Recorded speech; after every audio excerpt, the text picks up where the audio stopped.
Dan McElroy here. I'm teaching 3 classes fall 2025. C++ Programming, CIS 54, Section 101, Java Programming, CIS 84, Section 102, and CIS 141, IT Computer Networking, Section 101. This presentation covers 2 drop dates for each class. As the instructor, it is my responsibility to provide course materials for the classes I teach, evaluate students' work by grading assignments, and keep track of students who are participating and drop those who are not. I'm not trying to get anyone to drop the class by discussing these dates. I just want everyone to know how the system of college classes works and help you avoid surprises. I'm dedicated to supporting you. Every class on campus has 2 important dates as far as dropping a class. You can drop near the beginning of a class and nothing will show on your school records or transcript. The second date is near the end of the class. If you drop by that date, a W will show on your records and transcript indicating you signed up for the class and withdrew before the class was completed. After that second date has passed, you are not permitted to withdraw from the class, and the instructor is required to give a grade based on your completed work. Drop dates are based on a percentage of the number of days the class is taught. A full semester class has 16 weeks of instruction. The CIS 54-101C C++ programming class is a 16-week full semester class and runs from August 25 to December 11. The CIS 84-102 Java programming class is a 14-week late start class and goes from September 8th through December 11th. The CIS 141-101 IT Computer Networking class is a 6-week late start class and starts on September 8th and ends early on October 17th. This presentation only covers the drop dates for the classes I am teaching. There are other late start classes on campus that may have different start dates and a different number of weeks. If you have other late start classes, you need to get the drop dates for those classes from the instructors who teach those classes. You can drop the CIS 54-101 C programming class by September 8 and nothing will show on your transcript. If you drop by November 13, a W will show on your transcript indicating that you signed up for the class and did not complete it. You are not able to drop the class after November 13th.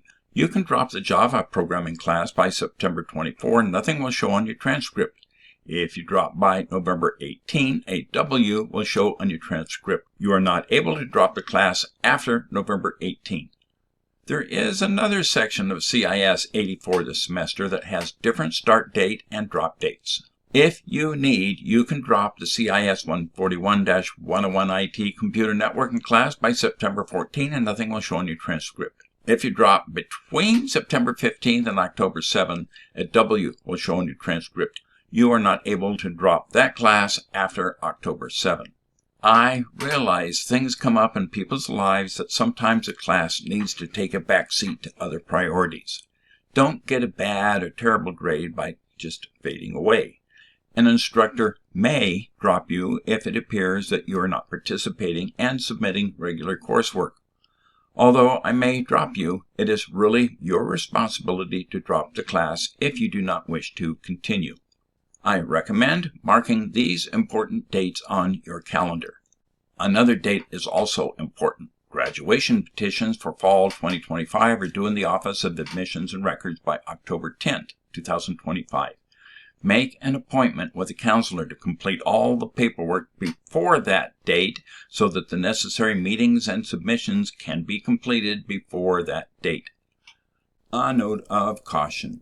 If you are receiving financial aid, veterans benefits, or are an international student, consult the appropriate office to determine any effect dropping a course will have on status both here and at other colleges and universities. Some financial aid programs want their money back if you start receiving aid and then drop a class. Other times, financial aid has been cut off for future semesters if you get aid and don't follow through with your educational process. If you're dropped in the middle of a semester, it is difficult and a lot of paperwork to get back in.